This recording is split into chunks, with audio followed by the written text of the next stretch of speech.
السلام علیکم دوستو، ہمیں اکثر اخبارات اور ٹیلی ویژن کے ذریعے ایسی خبریں ملتی رہتی ہیں کہ سندھ کے کسی وڈیرے نے اپنے علاقے میں ایک ذاتی جیل بنا رکھی ہے تو پنجاب کے کسی چودھری کے کتے اس کے ملازموں کو نوچ کھاتے ہیں۔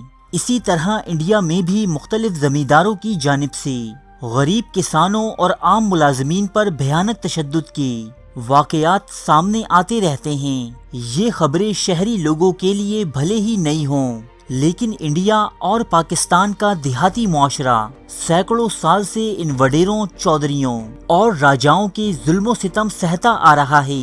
ہماری آج کی کہانی بھی ہندوستان کی ایک ایسے راجا سے تعلق رکھتی ہے جس نے اپنی رعایا کے لیے ایک کنواں بنا رکھا تھا، لیکن یہ کنواں عام کنووں کی طرح نہ تھا کہ جس سے رعایا پانی بھرے اور راجا کو دعائیں دے، بلکہ اس کنویں کو چیخوں کا کنواں کہا جاتا تھا۔ یہ وہ دور تھا کہ جب انگریز ہندوستان پر قابض تھے۔ کچھ ریاستیں براہ راست انگریزوں کے عمل دخل میں نہ تھیں، لیکن پھر بھی ان ریاستوں کے راجا اور مہاراجا ٹیکس کی ایک بھاری رقم انگریزوں کے حوالے کیا کرتے، جو ان کی آزادی کی قیمت ہوتی تھی۔ انگریز اپنا منچاہا حصہ لے کر ہندوستان کی ان ریاستوں اور ان کے راجاؤں کو ان کے حال پر چھوڑ دیا کرتے۔ یہاں کے کسانوں، تاجروں اور عام انسانوں سے انہیں کوئی غرض نہ تھی، سو ان آزاد ریاستوں کے راجا مہاراجا ہی یہاں کے مختار کل ہوا کرتے۔ ریاست کی جو لڑکی انہیں پسند آ جاتی اسے اٹھا لیا جاتا، کسی ملازم سے ناراض ہو جاتے تو اس کا پورا خاندان قتل کر دیتے۔ یہ قصہ بھی وسطی ہندوستان کی ایک چھوٹی سی آزاد ریاست ٹوگا پور کا ہے، جسے ایک انگریز تاجر نے قلم بند کیا جو اس دور میں تجارت کی غرض سے ہندوستان آیا تھا۔ یہ انگریز تاجر لکھتا ہے کہ ٹوگا پور کا راجا آکسفورڈ یونیورسٹی سے فارغ التحصیل ایک نوجوان تھا جسے اس کے دوست احباب بابی کے نام سے پکارا کرتے۔ انگلینڈ میں وہ بالکل انگریزوں کی طرح رہا کرتا، لیکن اپنی ریاست ٹوگا پور میں اس کا لباس، طور طریقے اور رہن سہن سب مقامی رنگ میں رنگ جاتا۔ اس کی رعایا کے لوگ اسے دبی دبی زبان میں خونی راجا کہتے تھے۔ اس راجا نے ٹوگا پور میں ایک لائبریری، ایک ہسپتال اور ایک تھیٹر بھی بنا رکھا تھا، لیکن ان چیزوں کے علاوہ وہاں ایک اور چیز بھی تھی جسے لوگ چیخوں اور موت کا کنواں کہا کرتے۔ یہ کنواں زیادہ گہرا نہ تھا، البتہ چوڑا بہت تھا۔ اس کنویں میں بے شمار زہریلے سانپ موجود تھے۔ اس کنویں میں ان لوگوں کو ڈالا جاتا جو راجا کی نافرمانی یا غداری کے مرتکب ہوتے۔ اس کنویں کے بیچوں بیچ ایک لمبا سا بانس گاڑ دیا گیا تھا۔ جب کسی انسان کو اس کنویں میں ڈالا جاتا تو وہ لپک کر اس بانس پر چڑھ جاتا۔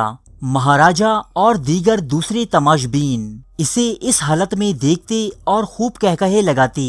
پھر آہستہ آہستہ اس کے ہاتھ اور پیر شل ہونے لگتے اور وہ نہ چاہتے ہوئے بھی چیختا چلاتا نیچے کنویں میں جا گرتا، جہاں ہزاروں زہریلے سانپ اس کے منتظر ہوتے جو چند ہی لمحوں میں اسے موت کے گھاٹ اتار دیتے۔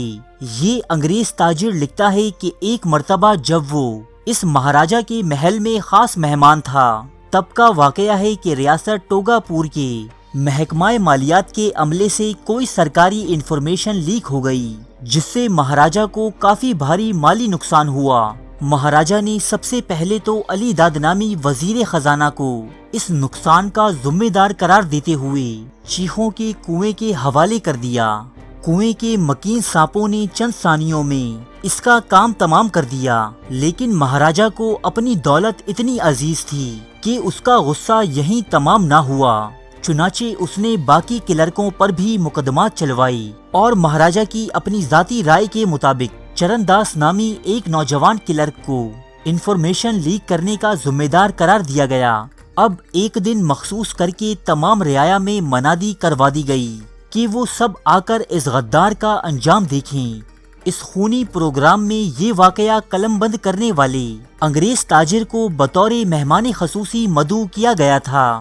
جب چرن داس کو سانپوں سے بھرے اس کنویں میں پھینکا گیا، تب وہ لپک کر اسی بانس پر چڑھ گیا اور چیخنے چلانے لگا۔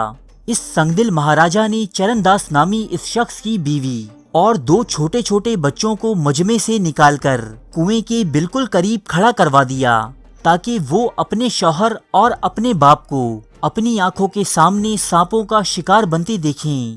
اس دوران یہ مہاراجہ کنویں کی دیوار سے لگا شراب کی جام بھرتا، کھمبے پر چڑھے سہمے ہوئے چرنداز کی چیخیں سنتا اور اس کی نوجوان بیوی اور بچوں کے آنسوؤں سے محظوظ ہوتا۔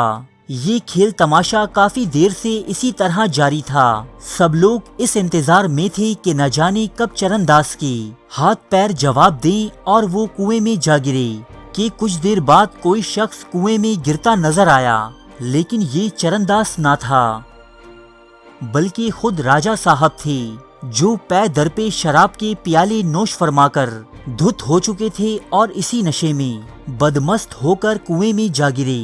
سانپوں نے پل بھر میں اپنا کام کیا اور یہ ریاست اپنے راجہ سے محروم ہو گئی۔ راجہ کے مرتے ہی چرنداز کے خیر خواہوں نے اسے اس کنویں سے نکال لیا اور اس کی جان بچا لی گئی۔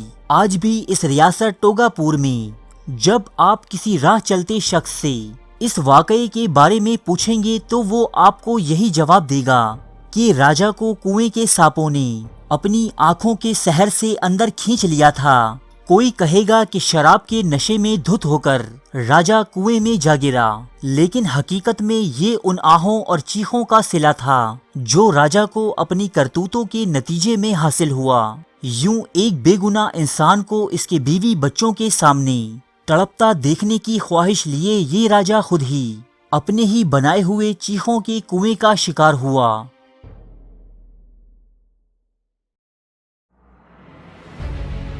تاریخ کے موضوع پر پاکستان کا سب سے بڑا چینل، جہاں ملتے ہیں سچے واقعات مستند حوالوں کے ساتھ، قدیم تہذیبوں کے عجیب و غریب حقائق، افسانوی داستانوں کے پیچھے چھپی حقیقت، زندگی بدل دینے والی اسلامی حکایات، قدیم اور جدید جنگوں کے احوال، دلچسپ اور پراسرار واقعات، بادشاہوں اور جرنیلوں کی عیاشی کی داستانیں، ملکاؤں اور کنیزوں کی شرمناک کہانیاں، یہ سب اور بہت کچھ دیکھنے کے لیے سبسکرائب کیجیے اردو ڈائری کو۔